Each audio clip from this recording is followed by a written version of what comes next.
just one of the things I think it's important to understand what my personal motivation for pushing this along is, and that is really a very simple concept. Is I think climate science has come a long way, and I mean climate science in terms of both climate change and climate variability. And I think the stumbling block that we're facing at the moment is in terms of figuring out how to use the best available climate science to make decisions, and from my personal perspective, how the use of that information actually can be used to inform or shape my physical understanding. And that's really where I'm coming from in this proposal.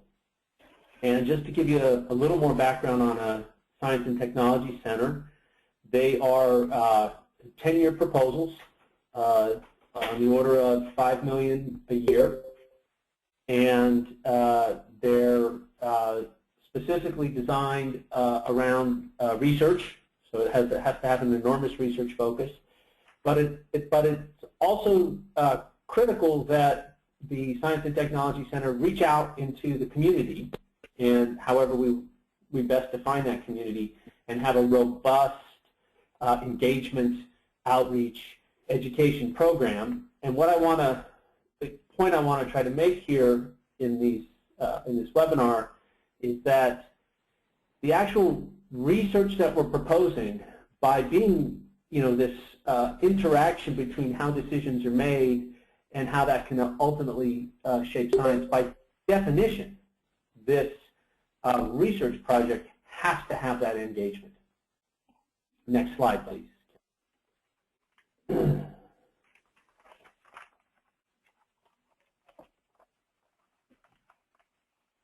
So in terms of this talk, in terms of this webinar, we have basically two parts.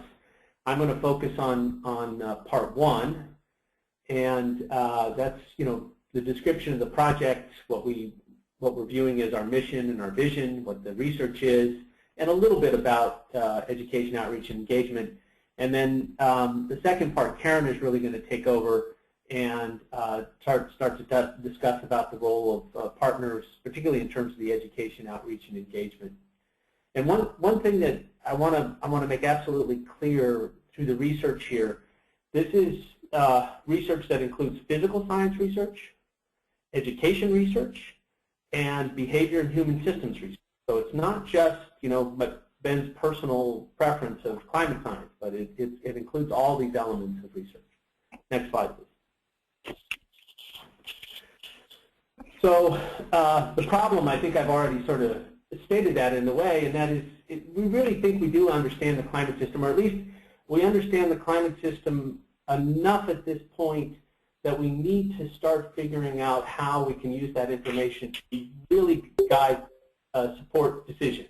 And so we really have to start thinking about developing mechanisms where science can inform policy.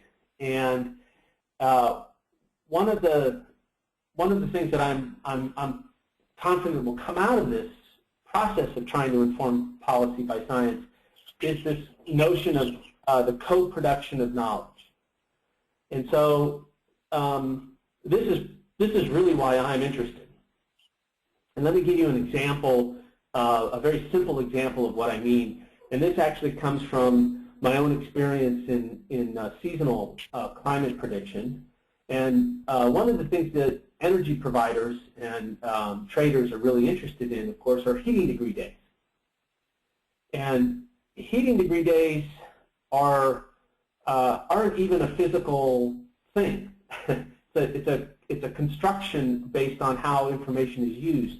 And climate model output doesn't produce heating degree days. We don't have an equation for heating degree days. We don't understand the mechanism by which there should be predictability of heating degree days. And so what I'm suggesting is that the fact that the users want heating degree days, NOAA provides that on an operational basis, but we don't actually have robust science underpinning the use of heating degree days. We don't understand the predictability. We don't understand the quality of the forecast of heating degree days. We don't understand the systematic errors in that stuff. And so when a scientist realizes that someone's really using that to make decisions and they need to have credibility behind those decisions, then we're going to attack the science of heating degree days. And so that's why I'm saying that the use of information can actually shape and direct and inform how the basic research is done, or ultimately lead to new discoveries. Next slide, please.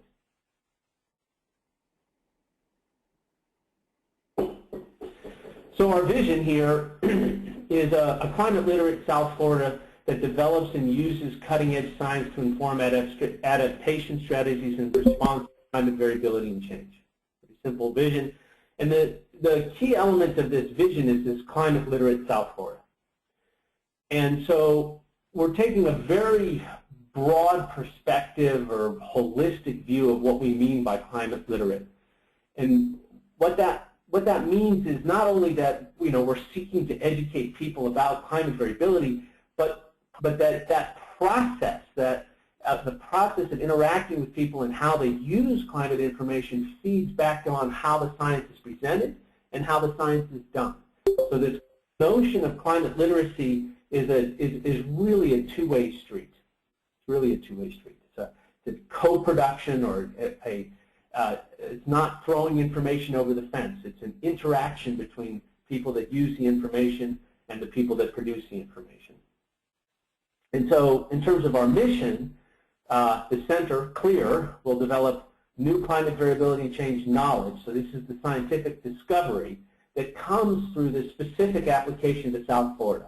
I did it every other night. Last night, self-permission. I did some yoga, but I didn't. Somebody needs to mute their phone, please. And this comes through broad and deep cross-disciplinary, multi-institutional collaborations. And again, this theme that runs through this co-production of information, or this co-development of discovery, that is this interaction between the producers and the consumers of information. Next slide, please.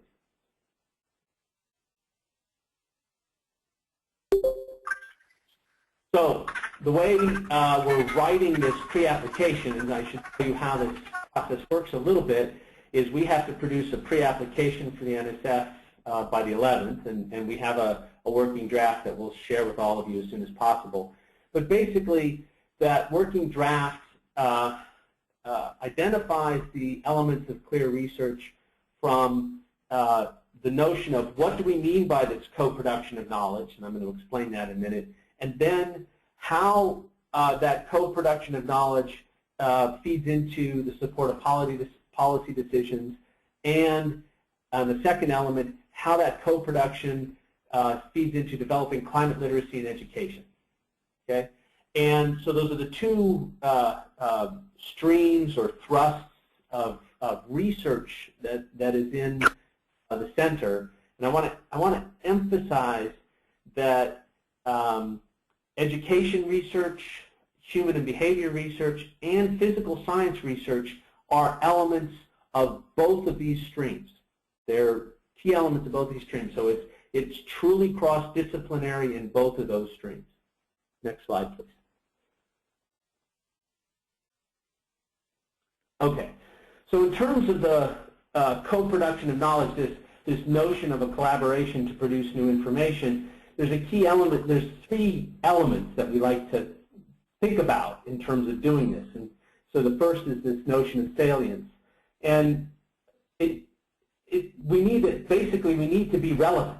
We need the research that we're doing and the information that we're seeking to provide to be relevant to the needs of the decision makers.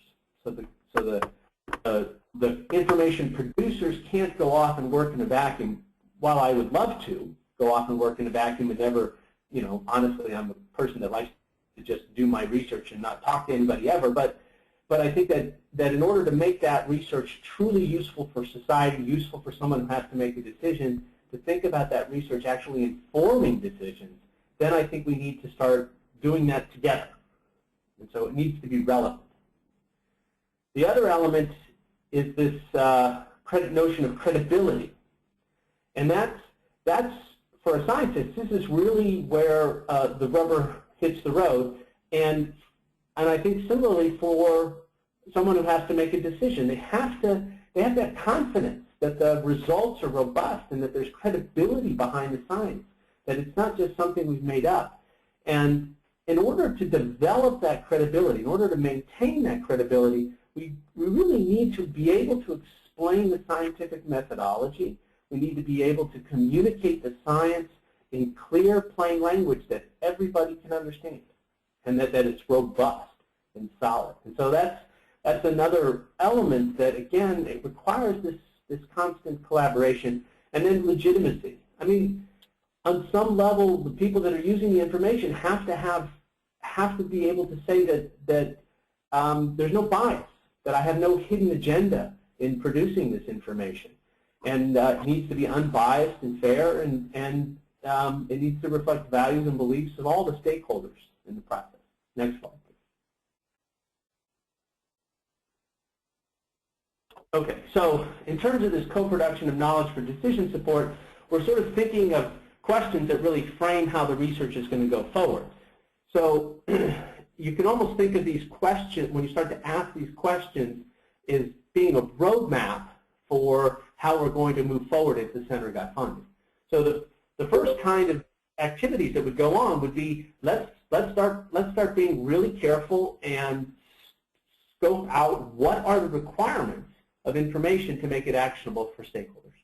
What are those requirements? And then we need to think about, as scientists and decision makers, we need to think about how to integrate all the available data. So we have the IPCC process on all the climate change modeling work that I do. We have all the observations that are currently available. We have all the downscaling efforts, both statistical and using dynamical models. And we need to integrate and aggregate all of that information into something that a decision maker can digest and use, and actually in terms of a decision. Those are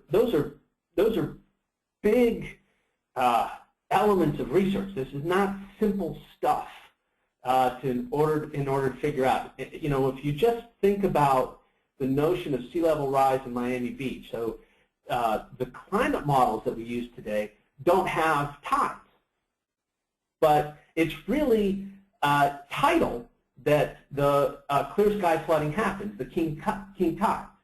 So we need to think about how one converts climate model information into something that's actually being used by people on the ground to make decisions. And what I'm arguing is that whole process of aggregating the data, understanding its sources of uncertainties, being able to communicate those uncertainties, all of that ultimately will feed back into how I understand climate, how I quantify climate variability, how I think about the uncertainty in climate variability. So new discoveries come out of that process. And the last point is, I think, climate modelers like myself, we think about monitoring climate change from the perspective of how that's going to feed back and ultimately get into informing my climate model. I'm not 100% sure that's necessarily the right way. We might want to start thinking about how we monitor climate in terms of how that information is used for decisions. And so I think there's also that same kind of new discovery in terms of thinking about how we actually monitor climate and how we actually monitor king tide events in South Beach, for example, and how that ultimately can feed back to our understanding of climate variability. Next slide, please. So again, this perhaps I'm overemphasizing this point and spending too much time on it, but there's this notion of this data vertical integration process.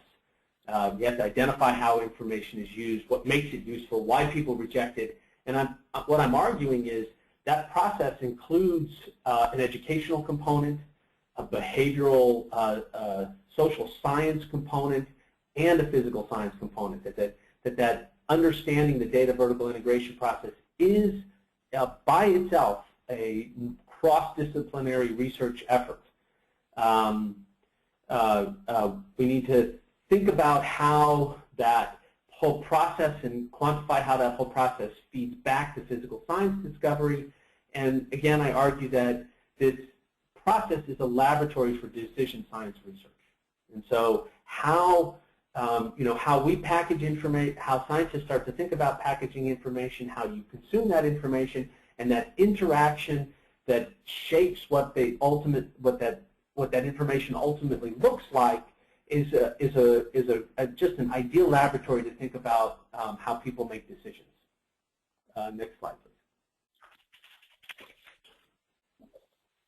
And so the second major thrust is this co-production of knowledge and climate for climate literacy for educators, right? And so the second thrust is saying, can we really take this idea of co-production of knowledge that we're talking for people who are making professional decisions in terms of the built environment and the natural environment, can we bring that into the classroom?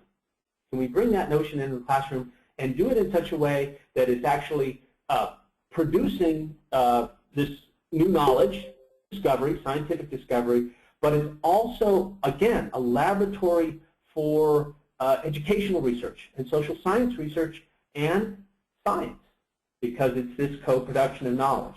And so what we want to do is bring this notion of co-production of knowledge into the classroom, including students, teachers, scientists, educators, and education researchers, right?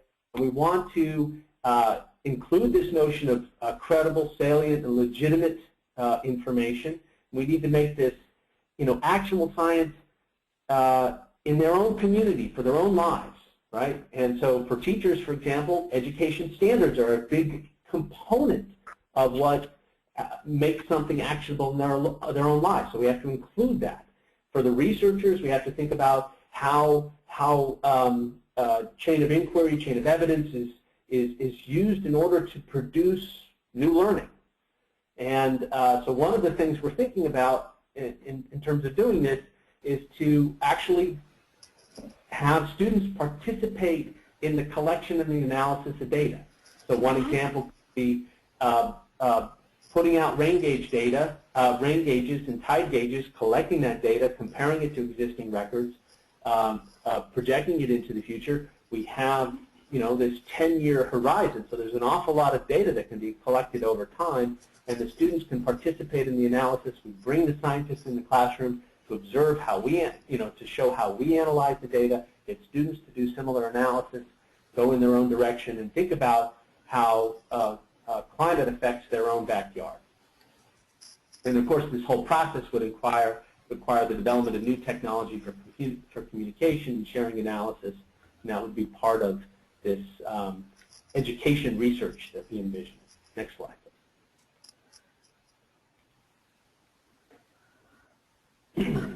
Okay, so I'm just going to say one thing here in terms of our education outreach and engagement, or a couple of things. So the first thing I want to say education throughout this document is sort of a tough word for us to deal with, because it does mean two kinds of things throughout. There's education research on how learning works, and then there's also the act of educating people about climate science, and so and the use of climate information. And so those two things have to be clearly identified, what we mean by that. And so I think at this point we're shifting gears a little bit in terms of the use of the word of education, and we're thinking not necessarily in terms of the research, but the actual education that's going on, the outreach and the engagement. The second thing that I want to say at this point as we make a transition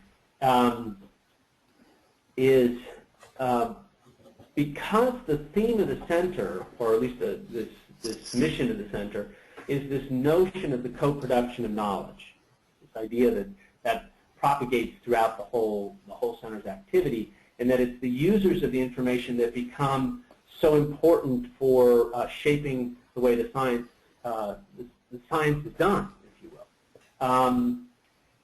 I think it's straightforward to say that by definition the center has robust outreach, education, and engagement activities. But I think despite that, we need to put some meat on those bones and describe exactly what what that would entail and how that works. And so for the rest of this presentation, I'm going to turn things over to Karen, who's going to take the lead on describing how this particular element of the center is envisioned. Karen? Yes, thank you, Ben, and thank you everyone else for joining us today.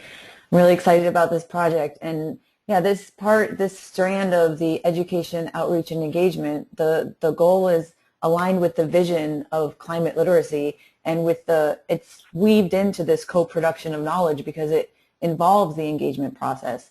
And so all of these engagement activities are going to be extremely structured, and they're going to be longitudinal so we can monitor the development, and we're leveraging so many great partnerships and connections and projects that are already in place, and just taking them to this next level with the length and the strength of, when we're going to be enhancing these projects and adding more.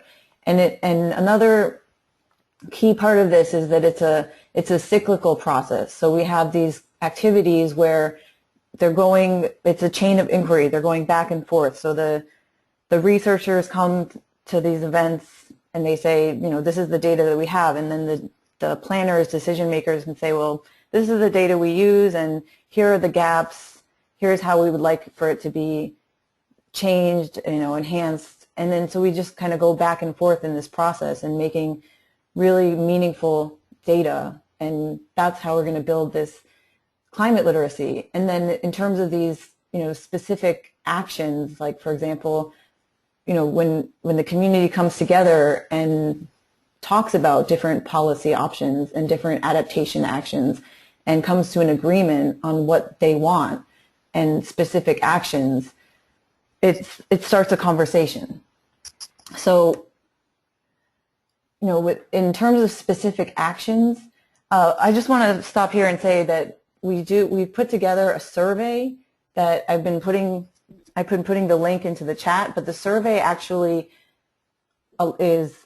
follows this presentation, and a lot of these actions are in the survey, so you can actually just check what you would be interested in participating in terms of our activities and our exercises. And there's also a lot of room for feedback because, again, this is the preliminary proposal, and we have a lot of room to adapt things and to change them according to the big vision, but your feedback. So, in terms of, we have this exchange, this transfer of knowledge, and how is it going to happen? Well, we have to split up a little bit into different focus groups and work on different visioning activities. So we have, I put an example here, affordable housing. We have Emily and Robin at the Office of Civic Engagement, and they're already doing a lot of different events and projects for affordable housing. So we're going to build onto that and enhance it. And in terms of emergency management, we have some ideas about working on different post-disaster redevelopment planning, so we can actually have the community coming together and putting together a very specific plan, so that in this window of opportunity after a disaster occurs, we're like, well, we put this plan together, here it is. And I have natural systems as another example, but there's a whole list on the survey, so you can have a look. And yeah, we're going to all come together, even though we're branching out into our separate groups. We'll have annual conferences and other events where we all come together. So here's some more examples of what we plan to create with this project. So we're going to have 2 different master's degrees at University of Miami through the existing programs, and we'll maybe be growing them to put scientists into classrooms and working in alignment with our other tracks, and having challenge events. We have ideas for a museum exhibition and just activities that pair together the public with scientists to get this dialogue going. And so I mentioned we have partners that are already doing a lot of these activities. We have CLEO, and we have Civic Engagement Office is also going to low-income schools. So we're going to, build off of that and leverage what's already happening. So here's more things that we already have.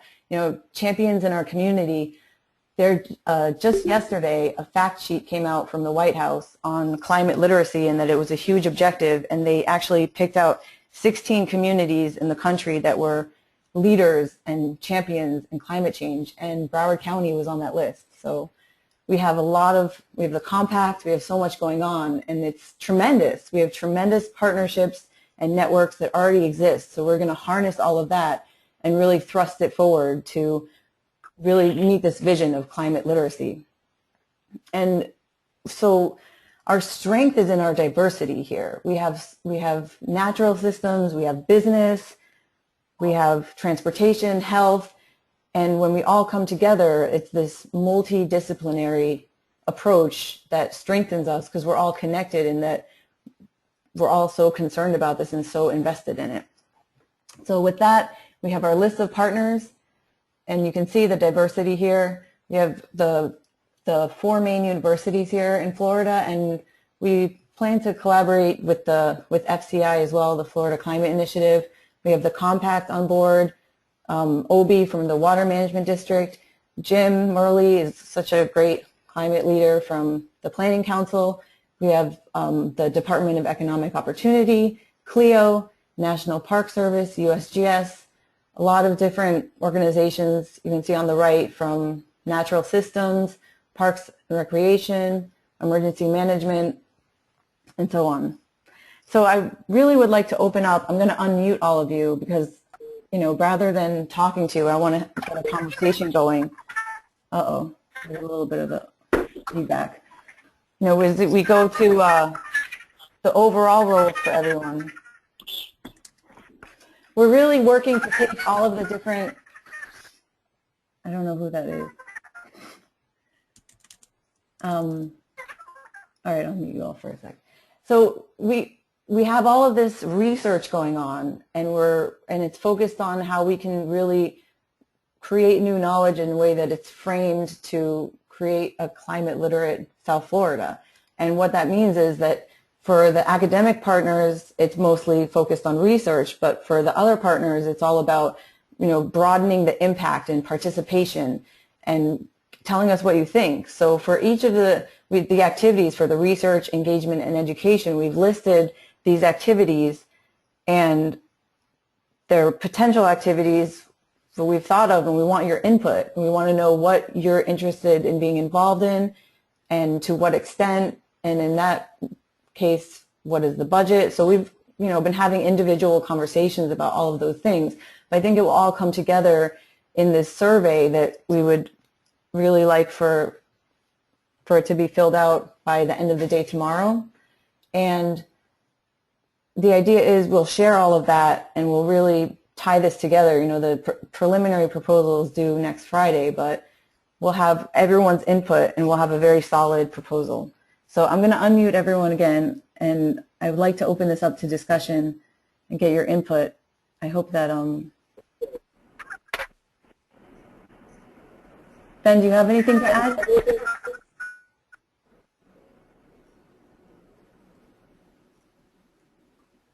Ben?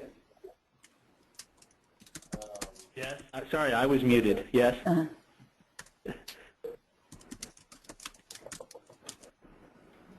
So does anyone have an issue getting to the survey? I'm sorry, what was the question? I want to make sure that everyone has access to the survey. And also maybe Karen, you could bring it up. Is it possible for you to bring it up so you can actually, you know, for people that... Oh, yeah, that's a great idea. So people can see it. Okay. Karen, I was able to access it, Karen. So you can bring it up so people can see it, and while you're talking about it a little bit. Right. So here we go. I don't see the survey. You don't see the survey? Okay. So I can actually email it to everyone on the list, the link. That would be good. Right. Yeah, I think we should do that. And also maybe Karen, why don't you just sort of go through it a little bit, explaining what your thoughts were as you put that together. And then, you know, if people have questions about it, they can ask. And, you know, these webinars, sometimes it's hard for people to, you know, this is the first meeting, it's hard for people to engage, you know, right away. So they need to digest things a little bit. So we understand if there's not a lot of questions right away, so it's quite okay. But just sort of go through it a little bit. Yeah, I'm just looking for the link to send everyone the, I'm just going to do it through the calendar to send everyone the link to the survey. So this is not a, as I usually do, it's not an anonymous survey. We want to know who you are. And email guests. Okay, here we go. Okay, I just sent everyone the survey link. So we want to, so the section 1, just giving us your information. Most of you, I have your emails, so I didn't even make it required. Section 2 is mostly for the academic partners. I'm going to mute everyone until we have more questions. So these ideas of these different actions, they're really research priorities in identifying these different ways to produce knowledge for decision support. So you can go through and you can check whichever ideas you're interested in. You can fill in other, you can give us more feedback, but really if you're limited on time, you could do this survey in a minute because you would just do the basics. And so we have the co-production of knowledge in climate literacy for educators, those ideas. And then there's co-production of knowledge for decision support. And then section 3, where we look at the education, outreach, and engagement actions. We have a list of activities here, which you might be interested in, or choose other. And then, so here are the ideas that I've come up with for these subtopics. And again, open to comments, suggestions. I'm sure there's a lot missing here. I was just on a webinar yesterday that they were looking into how managers use climate data to inform their decisions, and they started with 8 different focus groups, and they realized that there's so much overlap that they should have just collapsed them to 3, and they ended up just using 1. So it's when we're splitting up into groups, it's important to make sure they're all connected anyways. So this one's going to be tough, is choosing these subtopics. So any feedback would be great. I'm going to unmute you guys again to see if there's any questions about this. Anyone? Karen? Yes. This is Todd Crow from FIU. How are you? Hi. Good. One question I have, it's unclear for me from the discussion. I mean, how much new modeling, new data collection is to be included? I mean, I heard somebody say something about we need to understand climate variability, and so Renee Price just had a paper in Nature about sort of the kinds of data you need, the variance associated, and what you really need to make good predictions. And then, of course, Henry Briseno leads the King Tide biogeochemistry monitoring stuff. Are those people that you would want to have involved from a pure sort of academic data collection perspective, or is there really not going to be sort of new data associated with this? Well, Ben mentioned the other day that the climate data that's out there, it's not going to change that much. But what we want to be changing in terms of new information is the way that it's presented and the way that it's delivered, so that it actually translates science to policy and that it can move forward powerfully to action and cause a change in behavior. So the new knowledge is not in, there is going to be a big focus, as Ben mentioned, about physical science, but it's the blending with the social science, and it's the new information is going to be created on the overlap and the boundary of all these different topics, and how when we come together and we couple the human and environmental systems that we find solutions and we have new insight. So those are our main objectives. Okay. Right. I would want to underscore, a point here that's being made, that we're really very interested in that the notion of how one collects data, what data the one collects, and how one presents the data that is collected should be informed by how the data is being used for decision support. So that notion, I think, certainly, partnerships along those lines would be good in terms of under that theme. So certainly the people at FIU that you mentioned that are interested in the data collection question, and if they're, if they're interested in allowing that collection process to be informed by how the data is being used for decision support, that would be of interest here.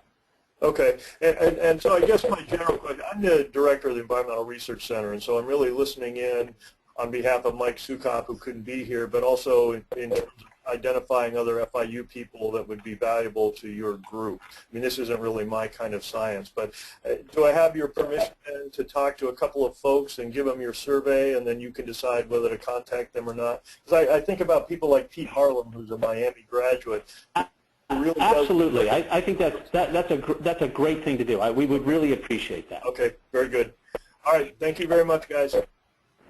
This is Caroline Lewis. Ben and Karen, I can't thank you enough for putting together this. I think it is much, much needed and could really amplify all of our individual efforts. I have a lot of ideas and questions, and this will come forward as I talk more with Karen and Ben on the side. But my question for the group here is the concept of the researcher and the user very iteratively informing each other. It's pretty potent. It's pretty wonderful. But I'm wondering if we're defining user, from what I heard today, a little too narrowly. Because I work with the Miami-Dade League of Cities.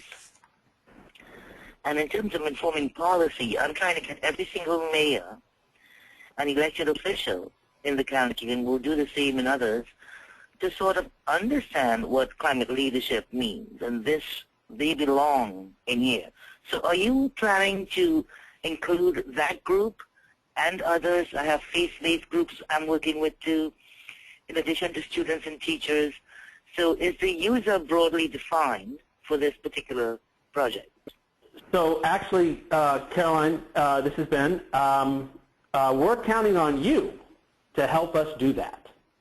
Right. So yes, we do have a notion of a very broad definition of the users, but we're looking for you to help us ensure that we're able to successfully reach out to them. Okay. Karen, Ben, this is Len Berry. Hi, Len. I wanted to note that a couple of folks at FAU that are just finishing up a NASA project which creates a curriculum for middle-level school children, and they ought to be on your list of partners for this. Yeah, and we have Brian is our co-PI, and so he's very heavily involved with that CSI project. So I've been having a side conversation with Brian about that. Okay, but also Elena Edwards and that group. Right. Yeah. Thank you, Dr. Berry. But so Len, make sure you forward those contacts to us, and in fact, feel free to share the survey with them too. Yeah. And I just want to congratulate you on the initiative and say how important it is. Mm-hmm. Well, hopefully the NSF will feel the same. Yep. This is Colin Polsky at Florida Atlantic also. Thanks for putting this together. I think it's very exciting. I had a couple of quick comments.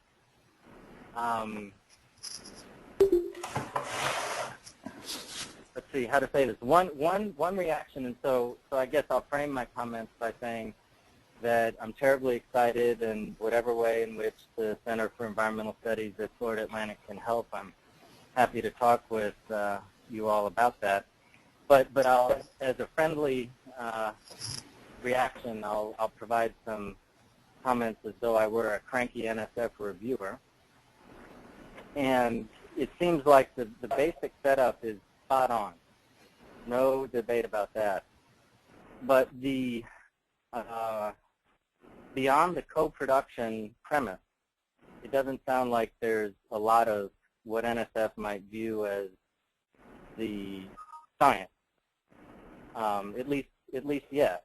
And it's probably lurking out there in various conversations. But Dave, no?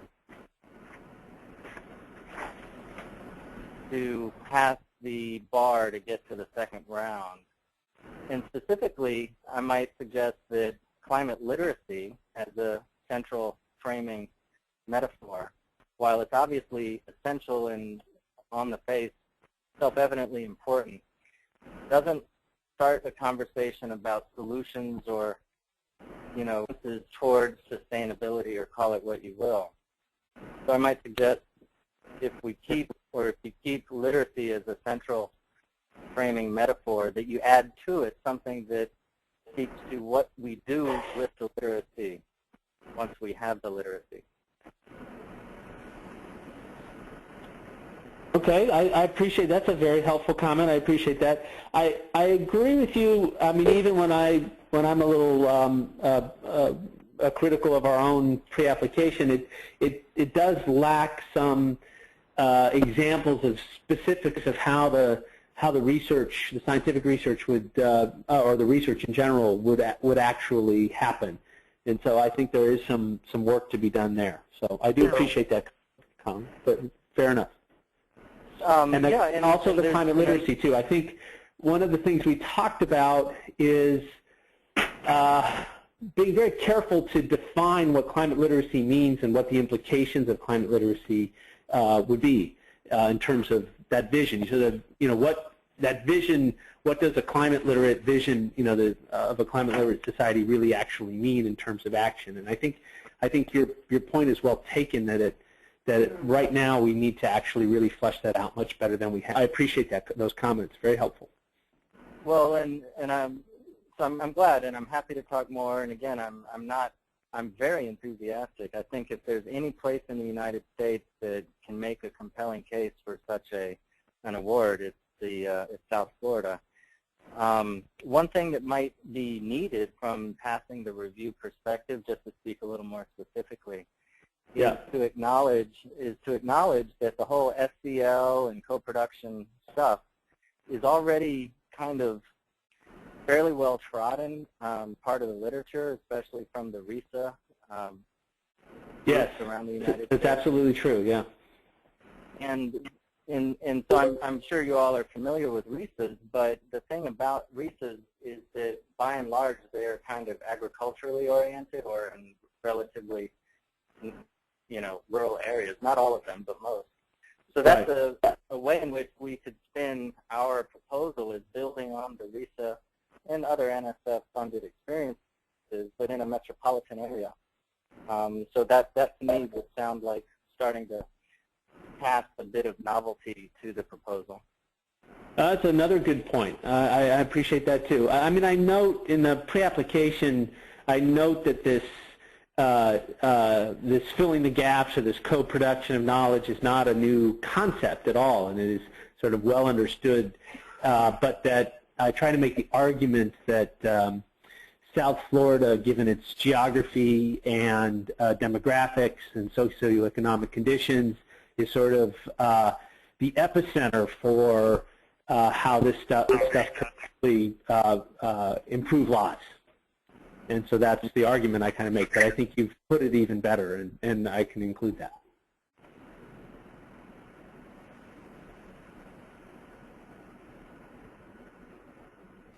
Yeah, that's any other? Hi, this is Emily. I have a question. Can you hear me? Yes, thank you, Emily. Great. Emily Eisenhower from UN Civic and Community Engagement, and I want to echo what the others have said about, I think this is really necessary. There's a lot of work to build off of in South Florida, and having a center like this in South Florida would be great. So I wanted to ask about the structure of how you envision this. As, I know you have a PI and co-PIs, so are there, the structure in terms of like the different sections of what you want to accomplish, establishing those goals? Is there an advisory committee? Sort of like how do people engage with this and figure out how to fit in? So, Emily, this is a quick question, and one of the reasons for Karen's survey is to try to scope that out from what we're calling, generically speaking, partners.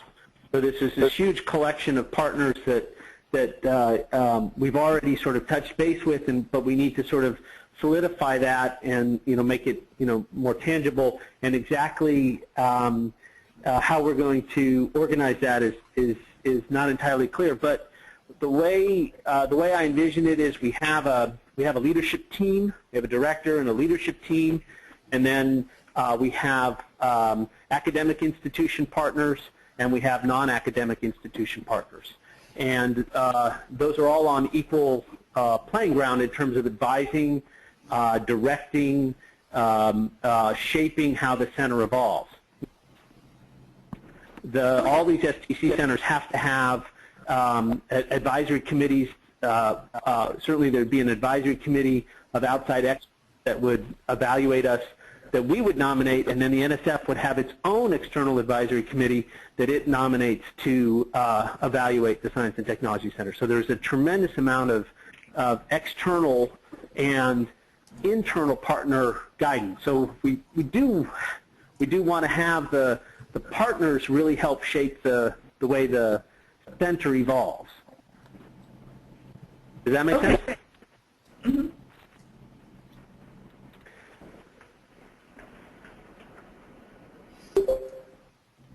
Any other questions? Okay, so let me just sort of close things out a little bit. First of all, I really want to thank all of you for attending the call. You for your participation. I want to thank all of you in advance for filling out the survey. I also want to thank all of you, all of your positive comments and all of your constructive comments. Those are very important too, and I really do appreciate those as we move forward. And so once Karen has sort of accumulated the survey results and we have a version of the pre-application that we're comfortable with, we'll actually circulate that to all of you, and we'll be in contact as best as possible, of course, as the process continues. But we also want to make sure, beyond the survey, you feel free to contact either Karen or I to discuss, if you feel like you need to have a more, more verbal, person-to-person contact, that you should feel free to communicate with us on that level too. We don't want this survey to be a mechanism that actually limits your ability to communicate with us either. So we want it to be something that opens the door, but also reminds you that please feel free to communicate with us as needed. Karen, you have anything to add?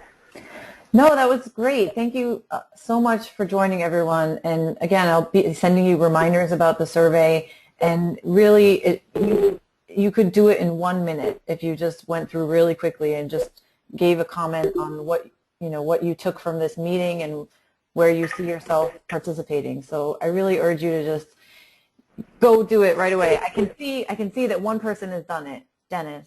Thank you, Dennis. So I see when you do it, and I really appreciate it. I'm really excited about this project, and thank you so much for joining us this morning. Thank you all. Great, thank you. Bye-bye. Bye. Bye.